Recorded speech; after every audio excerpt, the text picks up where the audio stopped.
TG. Manipur വീണ്ടും പഴയ പോലെ കത്തിപ്പിടിക്കുകയാണ്. എത്ര കാലമായി? 1.5 വർഷമായില്ലേ? ഒരു പരിഹാരം ഉണ്ടാവുന്നില്ലല്ലോ. 1.5 വർഷമൊന്നുമല്ല, ഒരു 70 വർഷമെങ്കിലായിട്ടുണ്ട്. അതെ, ഞാൻ ഈ സമീപകാലം ഇത്രയും കണ്ടിന്യൂസ് ആയി തുടർച്ചയായി വയലൻസ് ഉണ്ടായ കാര്യമാണ് പറഞ്ഞത്. അത് കുറച്ചായിട്ടത് ശമിക്കും. ഈ മണിപ്പൂരിനേക്കാൾ വളരെ വയലൻ്റ് ആയിട്ടുള്ള സ്ഥലമാണ് മിസോറാം. മിസോറാം എനിക്ക് വലിയൊരു അത്ഭുതം, സത്യം പറഞ്ഞാൽ തൊട്ടടുത്താണ് ഈ തീ അങ്ങോട്ട് പടരാൻ. അവിടെ ഇതിലും വലിയ വമ്പന്മാരാണ് മിസോറാം അനങ്ങാതിരിക്കുന്നു ഇപ്പോഴും. മണിപ്പൂരാണ് ചെയ്യുന്നത്. നാഗാലാൻഡ് ഇതിൻ്റെ വലിയൊരു കേന്ദ്രമായിരുന്നു. അരുണാചൽ പ്രദേശ് തിരക്കേടില്ലാത്ത കലാപം ഉണ്ടാകുന്ന സ്ഥലമാണ്. ത്രിപുര TNV എന്നൊക്കെ പറഞ്ഞിട്ട് ത്രിപുര നാഷണൽ വോളണ്ടിയേഴ്സ്, വലിയ വയലൻ്റ് ഗ്രൂപ്പുകളുള്ള സ്ഥലങ്ങളാണിത്. അങ്ങനെയാണ് 1956 Jawaharlal Nehru armed forces special power act കൊണ്ടുവരുന്നത്. നാഗാലാൻഡിന് വേണ്ടിയിട്ടാണ് ആദ്യം കൊണ്ടുവരുന്നത്. Then it was extended to Manipur, Arunachal Pradesh, Mizoram. പിന്നെ അന്ന് ഇത് നേഫയാണ്, NEF എന്ന് പറയും, നോർത്ത് ഈസ്റ്റ് ഫ്രോണ്ടിയർ ഏജൻസി. അതാണ് ഭരണകൂടം. അവിടുത്തെ തിരഞ്ഞെടുക്കപ്പെട്ട ഭരണകൂടം സംഗതിയൊന്നുമല്ല. പിന്നീട് ചെറിയ ചെറിയ സംസ്ഥാനങ്ങളാക്കി. ഈ മിസോറാം, മേഘാലയ എന്നൊക്കെ പറയുമ്പോൾ നമ്മുടെ തിരുവനന്തപുരം ജില്ലയുടെ വലിപ്പമുള്ള സ്ഥലങ്ങളാണ്. അത് അവർക്ക് സംസ്ഥാന സ്റ്റാറ്റസ് കൊടുത്തു. അവരെ ഒന്ന് പാസിഫൈ ചെയ്യാൻ വേണ്ടിയിട്ട്. അവർക്ക് മന്ത്രിയാവണം, ഇങ്ങനെയൊക്കെയുള്ള ആഗ്രഹങ്ങൾ ശരിയായിക്കോട്ടെ എന്ന് പറയും. അങ്ങനെയാണ് ഈ കൊച്ചു കൊച്ചു സംസ്ഥാനങ്ങൾ ത്രിപുര, മിസോറാം, മേഘാലയ, നാഗാലാൻഡ്, മണിപ്പൂർ എന്നൊക്കെ പറഞ്ഞ് ചെറിയ സംസ്ഥാനങ്ങളാക്കിയത്. അപ്പോഴും ഇവർ തമ്മിലുള്ള വഴക്ക് നിൽക്കുന്നില്ല. ഇതിനെ സഹായിക്കാനായിട്ട് ബർമ്മയിൽ നിന്ന്, ചൈനയാണ് അതിൻ്റെ ഓപ്പറേറ്റർ, ബർമ്മയിൽ നിന്ന് കൂടുതൽ ആൾക്കാരും ആയുധങ്ങളും വന്നുകൊണ്ടിരിക്കും. ഞാനിത് 1992 ആസാമിൽ കുറേ കാലം ക്യാമ്പ് ചെയ്യാനിടയായി. അന്നാണ് ഞാൻ ഗ്രനേഡ് കാണുന്നത്. സുനിൽ ഗ്രനേഡ് കണ്ടിട്ടുണ്ടോ? സിനിമയിൽ കണ്ടിട്ടില്ല. ഇങ്ങനെ ആ, ഈ സാധനം ആദ്യമായിട്ട് നേരിട്ട് ഞാൻ കാണുന്നത് ആസാമിലാണ്. അതായത് ഞാൻ ഹയർ ചെയ്തൊരു ടാക്സി, ഇടയ്ക്ക് ഒരാൾ കൈ കാണിക്കുന്നു, അയാൾ ടാക്സി നിർത്തുന്നു, അയാൾ ഫ്രണ്ട് സീറ്റിൽ കയറുന്നു, അയാളുടെയും ഡ്രൈവറുടെയും ഇടയ്ക്ക് ഈ ഗ്രനേഡ് വയ്ക്കുന്നു. പഴയ അംബാസഡറാണ്, ഫ്ലാറ്റ് സീറ്റ്. ഇപ്പോഴാണല്ലോ ബക്കറ്റ് സീറ്റ് വന്നത്. മറ്റേത് ഒറ്റ സീറ്റാണ്, ഫ്രണ്ടിലും ബാക്കിലും. ഇടയ്ക്ക് പാർട്ടീഷനോ കൈ വയ്ക്കാനുള്ള സാധനം ഒന്നുമില്ല, ചുമ്മാ 2 സീറ്റ്. ഇതാണ് പഴയ അംബാസഡർ. എത്ര പേർക്ക് വേണമെങ്കിലും കയറാം. അപ്പോൾ ഈ ഗ്രനേഡ് ഇങ്ങനെ ഇരിക്കുന്നു. ഇത് വണ്ടി ഓടുന്നതിനനുസരിച്ച് ഇങ്ങനെ തുള്ളുന്നു, വിറയ്ക്കുന്നു, ചാടുന്നു. ഇതിൻ്റെ പുറകിലാണ് ഞാനിരിക്കുന്നത്. ഞാൻ വല്ലാതെ പരിഭ്രമിച്ചു. എന്തിനാളെ കയറ്റിയെന്ന് എനിക്ക് ചോദിക്കാൻ പോലും ധൈര്യമില്ല. കുറച്ച് ദൂരം പോയി കഴിഞ്ഞപ്പോൾ ഒരു 3-4 കിലോമീറ്റർ പോയപ്പോൾ അയാൾ ഇറങ്ങി, അയാൾ ഈ ഗ്രനേഡും കൊണ്ടുപോയി. അപ്പോൾ ഞാൻ ഡ്രൈവർ ചൂടായി, നിങ്ങളെന്ത് പൂക്കൃത്തരായി കാണിക്കുന്നു? അപ്പോൾ അയാൾ പറഞ്ഞു, അത് ഉൽഫയുടെ ആളാണ്, അയാൾ കൈ കാണിച്ചു കഴിഞ്ഞാൽ നിർത്തണം വണ്ടി, അതാണ് നിയമം. നിർത്തി നമ്മൾ പോകുന്ന വഴിക്കാണ്, കാരണം നമ്മളെ ഉപദ്രവിക്കാനൊന്നും പോകുന്നില്ല, അയാളുടെ പാട്ടിനും പോയില്ല. ഞാൻ പറഞ്ഞു, ഞാൻ ടെൻഷനിലായി ഈ സാധനം കണ്ടിട്ട്. അപ്പോൾ അയാൾ പറഞ്ഞു, അയാളുടെ അനിയൻ, ഡ്രൈവറുടെ അനിയൻ ഈ ഉൽഫ, നമ്മളിവിടെ ഉൽഫ എന്ന് പറയുന്നത്, അവിടെ അൽഫ എന്നാണ് ഉച്ചാരണം. ഇതിൻ്റെ ULFA, അൽഫ എന്നാണ് അവർ പറയുന്നത്. അൽഫയിലാണ് ഈ ഡ്രൈവറുടെ അനിയൻ വർക്ക് ചെയ്യുന്നത്. അയാൾ പറഞ്ഞു, ബർമ്മയിൽ നിന്നാണ് ആയുധങ്ങൾ വരുന്നത്, ചൈനയാണ് ബർമ്മയിൽ ട്രെയിനിങ് ഏർപ്പാടാക്കുന്നത് ഈ തീവ്രവാദികൾക്കുള്ളത്. അതിങ്ങനെ ഒരു ട്രെയിനിങ് ഫാക്ടറി ബർമ്മയിലുണ്ട്, അതിൽ നിന്ന് ആൾക്കാരെ ട്രെയിൻ ചെയ്ത് ഇപ്പുറത്തേക്ക് അയച്ചുകൊണ്ടിരിക്കും. ഇവരെ പറഞ്ഞ് പഠിപ്പിച്ചിരിക്കുന്നത് ആസാം ഒരു സൗദി അറേബ്യയാണ്. ഇന്ത്യക്കാരനാണ് അതിങ്ങനെ പിന്നോക്കമായിട്ട് കിടക്കുന്നത്. ആസാമിൽ മുകളിൽ തേയില, അടിയിൽ എണ്ണ. ഇതാണ് ആസാമിൻ്റെ പ്രകൃതി, ആ നോർത്ത് ഈസ്റ്റിൻ്റെ മുഴുവൻ. അപ്പോൾ അടിയിൽ എണ്ണയുള്ള രാജ്യം സൗദി അറേബ്യ ആകും, മുകളിൽ തേയിലയുമുണ്ട്. ഈ കോമ്പിനേഷൻ വേറെ എങ്ങുമില്ല. നമുക്ക് കേരളത്തിൽ തേയിലയുണ്ട്, പക്ഷേ അടിയിൽ എണ്ണയില്ല, പിണ്ണാക്കുമില്ല, പരുത്തിക്കുരു പോലുമില്ല. ഇതാണ് കേരളത്തിൻ്റെ സ്ഥിതി. സകല രീതിയിലും നമ്മൾ പിന്നോക്കമായി പോയി എന്തുമായിട്ട്. അപ്പോൾ ഇതാണ്. എന്നിട്ട് നമുക്ക് സ്വാതന്ത്ര്യം, നമ്മൾ വേറെ രാജ്യമായി കഴിഞ്ഞാൽ പിന്നെ നമുക്ക് ഇവിടെ സമൃദ്ധമായിട്ട് കഴിയാം. ഈ ഇന്ത്യ നമ്മളെ കൊള്ളയടിക്കുകയാണ്. ഇതാണ് ഇവരെ പഠിപ്പിക്കുന്ന ട്രെയിനിങ്. അപ്പം അതിൻ്റെ സത്യാവസ്ഥയൊക്കെ പോട്ടെ. This is how that area was manage for years together. 93 Assam നിയമസഭയിൽ മുഖ്യമന്ത്രി പറയുന്നു ബർമ്മയിൽ ആണ് ഇതിൻ്റെ ട്രെയിനിങ് തീവ്രവാദികൾക്ക്, ചൈനക്കാരാണ് ട്രെയിനിങ് കൊടുക്കുന്നത്. എന്നോട് ഈ ടാക്സിക്കാരൻ പറഞ്ഞ് 1 വർഷം കഴിഞ്ഞപ്പോൾ ആസാം അസംബ്ലിയിൽ മുഖ്യമന്ത്രി പറയുന്നു ഇൻ്റലിജൻസ് റിപ്പോർട്ടുണ്ട്, ഇങ്ങനെയാണ് ചെയ്യുന്നത്. അപ്പോൾ എത്ര പുവർ ഇൻ്റലിജൻസ് ആണെന്ന് ആലോചിച്ച് നോക്കി. കേരളത്തിൽ നിന്ന് പോയ എനിക്കറിയാവുന്നവർ മുഖ്യമന്ത്രി അറിഞ്ഞപ്പോൾ 1 വർഷം താമസിച്ചു. This is the way it was operating.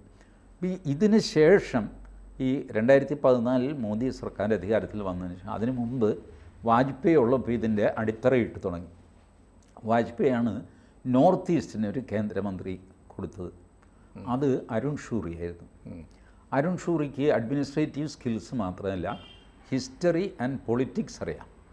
North ഈസ്റ്റിനെ വെച്ച് how missionaries are operating. North ഈസ്റ്റിൻ്റെ തുടക്കത്തിൽ ഒരു ക്രിസ്ത്യൻ ലാൻഡ് ആവശ്യമാണ് അവിടെ. അതുകൊണ്ടാണ് ബേസിക്കലി ഈസ്റ്റ് പാകിസ്ഥാനിൽ ഈ ചിറ്റഗോങ് ഏരിയ ചേർക്കാൻ കാര്യം. ചിറ്റഗോങ് ഹിൽ ട്രാക്സ് എന്ന് പറയും. ചിറ്റഗോങ് മലനിരകൾ, കടലും ചിറ്റഗോങ് തുറമുഖമൊക്കെ ഉണ്ട്. അപ്പോൾ ഈ ഏരിയ 98.5% ക്രിസ്ത്യൻസാണ്, ഹിന്ദുക്കളും ബുദ്ധമതക്കാരുമാണ്. ചിറ്റഗോങ്ങിൽ. ചിറ്റഗോങ് ഭാരതത്തിൻ്റെ ഭാഗം, ഈസ്റ്റ് പാകിസ്ഥാനിലല്ല, ഭാരതത്തിൻ്റെ ഭാഗമായിരുന്നു. 1947 ഓഗസ്റ്റ് 15 ത്രിവർണ പതാക അവിടെ പൊക്കുകയും ചെയ്തു ചിറ്റഗോങ്ങിൽ. 3 ദിവസം കഴിഞ്ഞപ്പോൾ അങ്ങനെയല്ല, നിങ്ങൾ ഈസ്റ്റ് പാകിസ്ഥാനിലാണെന്ന് പറഞ്ഞിട്ട് ഉത്തരവായി. അവർ കൊടി താഴ്ത്താൻ തയ്യാറായില്ല. How can it be? We will not be part of Pakistan. 98.5% ആണ് ഇവരുടെ ജനസംഖ്യ, ഹിന്ദുക്കളും ബുദ്ധമതക്കാരും ചേർന്ന്. ബാക്കിയാണ് ഈ 1.5% മുസ്ലിങ്ങൾ. ഇതെങ്ങനെ പാകിസ്ഥാനിൽ ചേരും? അല്ലല്ല, അത് പാകിസ്ഥാനിൽ ചേരും. കാരണം ബ്രിട്ടീഷുകാരുടെ ആവശ്യമായിരുന്നു ചിറ്റഗോങ് തുറമുഖമടക്കം ഈസ്റ്റ് പാകിസ്ഥാനിൽ വരണം. വെസ്റ്റ് പാകിസ്ഥാനിൽ ഏറ്റവും മുകളിലുള്ള ഗിൽഗിറ്റ് ബാൾട്ടിസ്ഥാൻ എന്ന് പറഞ്ഞു, ഈ നമ്മുടെ ഈ ആവേശത്തിരയുണ്ടല്ലോ, നെഹ്റു അങ്ങനെ ചെയ്തു, പട്ടേൽ പറഞ്ഞ് കേട്ടില്ല എന്ന് വെച്ച് നെഹ്റു പട്ടേലൊന്നുമല്ല. The design was by British. ബ്രിട്ടീഷുകാർക്ക് സോവിയറ്റ് യൂണിയന്, അന്ന് ഇതാണല്ലോ സോവിയറ്റ് യൂണിയനാണ് പ്രധാന ശത്രു. പ്രധാന ശത്രു. ഈ സോവിയറ്റ് യൂണിയനെ തടയണമെങ്കിൽ സോവിയറ്റ് യൂണിയൻ അഫ്ഗാനിസ്ഥാനിൽ വരും, പാകിസ്ഥാനിൽ കയറി വരും. So you have to have some grip there. ഇപ്പോൾ ഗിൽഗിറ്റ് ബാൾട്ടിസ്ഥാൻ എന്ന് പറയുന്നത് ഇപ്പോഴത്തെ പാകിസ്ഥാനിൻ്റെ വടക്കേ അറ്റം. ആ പ്രദേശത്ത് സൈനിക താവളങ്ങൾ തന്നോളാം എന്ന് പറഞ്ഞാണ് ജിന്ന പാകിസ്ഥാന് സമ്മതം മേടിക്കുന്നത്. ആക്ച്വലി ജിന്നയെ ഇവർ പ്രോംപ്റ്റ് ചെയ്യുകയും ചെയ്തു.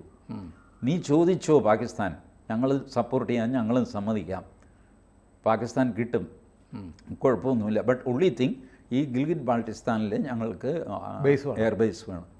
അവിടെ നിന്ന് ഫ്ലൈറ്റുകൾ ഓപ്പറേറ്റ് ചെയ്തു. അതിനുശേഷവും സ്വാതന്ത്ര്യത്തിന് ശേഷവും പാകിസ്ഥാനിൽ നിന്ന് ഇംഗ്ലണ്ട് ഈ വാർ പ്ലെയിൻസ് ഓപ്പറേറ്റ് ചെയ്തുകൊണ്ടിരുന്നു ഗിൽഗിറ്റ് പാകിസ്ഥാൻ. ഇന്നും ഇപ്പോൾ ആ എയർപോർട്ടുകളൊക്കെ ഉണ്ട്. ഇപ്പോൾ കിഴക്ക് വശത്ത് ജിന്ന പറഞ്ഞു എനിക്കെന്തിനാണ് ഈ ചിറ്റഗോങ്? അപ്പോൾ ബ്രിട്ടീഷുകാർ പറഞ്ഞു നിനക്കല്ല ചിറ്റഗോങ്, ഞങ്ങൾക്കാണ്, നീ അത് വാങ്ങിച്ചു വയ്ക്കുക. അപ്പോൾ അവർക്ക് കൊടുത്തു കഴിഞ്ഞാൽ കിട്ടില്ല, അവിടെ എന്ത് സംഭവിക്കുമെന്ന് അറിയില്ല. ഇപ്പം നോക്ക്, ഷെയ്ഖ് ഹസീന പറഞ്ഞത് കറക്റ്റായിട്ട് വന്നില്ലേ? ഷെയ്ഖ് ഹസീന പറഞ്ഞു ഞാൻ ആ സെൻറ്റ് മാർട്ടിൻ ഐലൻഡ് അമേരിക്കയ്ക്ക് കൊടുക്കാമെന്ന് സമ്മതിച്ചിരുന്നെങ്കിൽ എന്നെ അധികാരത്തിൽ നിന്ന് തുരത്തുമായിരുന്നില്ല. This was the reason. ഇപ്പോൾ ചിറ്റഗോങ്ങിൽ അവർ നോട്ടമിട്ടിരിക്കുന്നു. സമർത്ഥമായിട്ട് മോദി എന്ത് ചെയ്തു? He negotiated with Burma. Sittwe എന്ന് പറഞ്ഞിട്ടൊരു പോർട്ട് ബർമ്മയിൽ നമ്മൾ ഓപ്പറേഷൻ സംഗതി കംപ്ലീറ്റ് നമ്മുടെ ആക്കി. സോ ദാറ്റ് ഈ ചിറ്റഗോങ്ങിലേക്കോ ചിറ്റഗോങ് വേറെ ആരെങ്കിലും ടേക്ക് ഓവർ ചെയ്യപ്പെടും. ഇപ്പോൾ ബംഗ്ലാദേശ് ഇങ്ങനെ പഴുത്ത് നിൽക്കില്ല, എങ്ങോട്ട് പോകുന്നതെന്ന് ആർക്കും അറിയില്ല. മുഹമ്മദ് യൂനിസിന് എന്താണെന്നറിയില്ല. ജാനുവരി 20 ട്രംപ് അധികാരത്തിൽ വരാൻ പോകുന്നത്. എന്താ ചെയ്യേണ്ടതെന്ന് അറിഞ്ഞുകൂടാതെ ഈ ഹെഡ്ലെസ് ചിക്കൻ എന്ന് പറയുന്ന അവസ്ഥയാണ് മുഹമ്മദ് യൂനിസിൻ്റെ ഇപ്പോൾ. ഈ അവസ്ഥയിൽ നമുക്ക് നമ്മുടെ ഒരു സേഫ്റ്റി നോക്കണ്ടേ? അതുകൊണ്ട് കാലേ കൂട്ടി മോദി നെഗോഷിയേറ്റ് ചെയ്തിട്ട് സിദ്ധ്വെ തുറമുഖം ബർമ്മയിൽ വാങ്ങിച്ചു, മ്യാൻമറിൽ. സിദ്ധ്വെ തുറമുഖത്തിൻ്റെ ഗുണം എന്താണെന്ന് വെച്ച് കഴിഞ്ഞാൽ അതിന് ഈ പറഞ്ഞ ഇന്ത്യയിൽ നിന്ന് ഒരു 200 കിലോമീറ്റേഴ്സ് കര വഴി ഈ പോർട്ടിലേക്ക് വരാം. നമ്മുടെ ആസാമിൻ്റെ ആ ഷേപ്പ് നോക്കണം, ഇങ്ങനെ പോയിട്ട് പിന്നെ താഴത്തേക്ക് ഇങ്ങനെ ഇറങ്ങി വന്ന് ബർമയുമായിട്ട് അടുത്ത് കിടക്കുന്നുണ്ട്. അവിടെ ഒരു വലിയ നദിയുണ്ട്. ആ നദി കടലിൽ ചേരുന്ന സ്ഥലത്താണ് ഈ സിദ്വേ പോർട്ട്. അപ്പോൾ കുറച്ച് ദൂരം കരയിലൂടെ വരാം, ബാക്കി നദിയിലൂടെ വരാം. അതല്ലെങ്കിൽ കൽക്കട്ടയിൽ നിന്ന് നേരെ കിഴക്കോട്ട് സഞ്ചരിച്ചും സിദ്വയിലെത്താം. ഇനി either way you can block any untoward incident in Bangladesh. ബംഗ്ലാദേശിൽ ഇപ്പോൾ നമ്മൾ ഇടപെടുന്നില്ല എന്ന് പറഞ്ഞാൽ ഇങ്ങോട്ട് വരുന്നവർ അഭയാർത്ഥികൾ വരുന്നുണ്ട്, അതിൽ ഹിന്ദുക്കളെ നോക്കി മാത്രം കയറ്റി വിടുന്നുണ്ട്. അതൊരു ഇൻ്റർനാഷണൽ ഇഷ്യൂ ആകാതെ നോക്കുന്നുണ്ട്. ടു ദാറ്റ് എക്സ്റ്റെൻറ്റ് നമ്മൾ ചെറിയ ഓപ്പറേഷൻ, അതിനപ്പുറത്തേക്കുള്ള ഓപ്പറേഷൻ നമ്മൾ പോയിട്ടില്ല. അതേസമയം ഷെയ്ഖ് ഹസീനയ്ക്ക് അഭയം കൊടുത്തിരിക്കുന്നത് നമ്മളാണ്. ഈ ഇക്വിലിബ്രിയം ജോ ബൈഡൻ്റെ കാലത്ത് നടന്ന ഈ റെജീം ചേഞ്ച്, ബംഗ്ലാദേശിൽ നടന്ന റെജീം ചേഞ്ചും സംഗതിയും ഇത് മുഴുവൻ ഇന്ത്യ മാനേജ് ചെയ്തിരിക്കുന്നു. ബർമയിൽ പോർട്ട് വാങ്ങിയിരിക്കുന്നു. ഈ പറഞ്ഞ അതിർത്തിയിൽ വളരെ സൂത്രത്തിന് ഇൻ്റർനാഷണൽ ബഹളം കൂടാതെ ഹിന്ദുക്കളെ അകത്തേക്ക് എടുക്കുന്നു. അതേസമയം വലിയ റിയാക്ഷൻ നടത്തുന്നില്ല.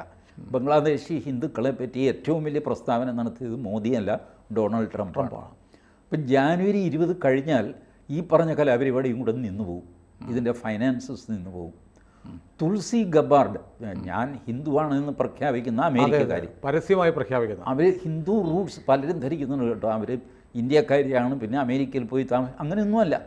അവർക്ക് ഒരു ഇന്ത്യ റൂട്ട്സും ഇല്ല തുൾസി ഗബാറിന്. അപ്പോൾ ശുദ്ധ വെള്ളക്കാരിയാണ് തുൾസി ഗബാർ. അവരിപ്പോൾ ഹിന്ദുവാണ്. അവരെയാണ് ഇൻ്റലിജൻസ് മേധാവിയായിട്ട്, because CIA will be reporting to Tulsi Gabbard. അതെ, ദിസ് ഇസ് ദ സിറ്റുവേഷൻ. അപ്പോൾ ജാനുവരി 20 ശേഷം നിയന്ത്രണം നഷ്ടപ്പെടും. സോ അർജൻറ്റായിട്ട് something is to be done. അതിന് ഏറ്റവും സ്യൂട്ടബിൾ പ്ലേസ് ഓൾറെഡി പുകഞ്ഞു നിൽക്കുന്ന മണിപ്പൂരാണ്. This is the Manipur story. അതിൻ്റെ ഇപ്പോൾ വീണ്ടും പഴയ അഫ്സ്പ, അതാണ് തുടക്കത്തിൽ ഞാൻ അഫ്സ്പ തിരിച്ചു കൊണ്ടുവന്നിരിക്കുന്നു. മണിപ്പൂർ മുഴുവനല്ലെങ്കിലും കുറേ സ്ഥലങ്ങളെങ്കിലും ആംഡ് ഫോഴ്സസിനെ വിന്യസിക്കാൻ തീരുമാനിച്ചു. അത് ദാറ്റ് വിൽ ബി ക്രഷ്ഡ്. അതുകൊണ്ടാണ് മഹാരാഷ്ട്രയിലെ ക്രൂഷ്യൽ തെരഞ്ഞെടുപ്പ് റാലി മാറ്റി വെച്ചിട്ട് Amit Shah went back to Delhi. Generally പുള്ളി വെച്ച റാലി ക്യാൻസൽ ചെയ്യുന്നതല്ല, കാരണം ഇത് എങ്ങനെയും ജാനുവരി 20 വരെ ഈ സിറ്റുവേഷൻ കണ്ടിന്യൂ ചെയ്യണം. അതിനിടയ്ക്ക് നടത്തുന്ന കുത്തിത്തിരിപ്പുകൾ സക്സസ്ഫുൾ ആവാൻ പാടില്ല. This is the. ഇപ്പോൾ ജാനുവരി 20 വളരെ ഇന്ത്യയെ സംബന്ധിച്ചും വലിയ നിർണായകമാണ്. നിർണായകമാണ്. ട്രംപ് വന്നാൽ ഒരു പരിഹാരം ഉണ്ടാവും. Sunil, just look back. ആളുകൾ ഈ പബ്ലിക് മെമ്മറി ഷോർട്ട് എന്ന് ഞാൻ പറഞ്ഞില്ലേ, ബാലാക്കോട്ട് ഓപ്പറേഷൻ നമ്മൾ നടത്തി. അമേരിക്കൻ പ്രസിഡന്റ് ആരായിരുന്നു? ട്രംപായിരുന്നു. ആർട്ടിക്കിൾ 370 നമ്മൾ എടുത്തു കളഞ്ഞു, ട്രംപായിരുന്നു. American president ട്രംപായിരുന്നു. അതിനുശേഷം നമുക്ക് ട്രംപ് പോയതിന് ശേഷം സ്ട്രാറ്റജിക് ആയിട്ടുള്ള ഒരു സ്ട്രൈക്ക് മോദി നടത്താൻ ധൈര്യപ്പെട്ടിട്ടില്ല, പേടിച്ചിട്ടല്ല. ഇൻ്റർനാഷണൽ കളി എങ്ങനെ വരും എന്ന് പറഞ്ഞു, നമുക്ക് ഇഷ്ടപ്പെട്ടാലും ഇഷ്ടപ്പെട്ടില്ലെങ്കിലും അമേരിക്ക വലിയൊരു ഫോഴ്സാണ്. അതെ, ഈ കേരളത്തിലെ ഈ കമ്മ്യൂണിസ്റ്റുകാരിങ്ങനെ ഓരോ കാര്യങ്ങൾ തലയിൽ അടിച്ചടിച്ച് ഏൽപ്പിക്കുന്നതുകൊണ്ടാണ്. മോദി ബുദ്ധിശൂന്യനാണ്. അമേരിക്ക ഈ പറഞ്ഞ മാതിരിയല്ല, പരമദുഷ്ടന്മാരും തല്ലിപ്പുള്ളികളുമാണ്. അവിടെ ജോ ബൈഡൻ വന്നാൽ നമ്മൾ രക്ഷപ്പെടും.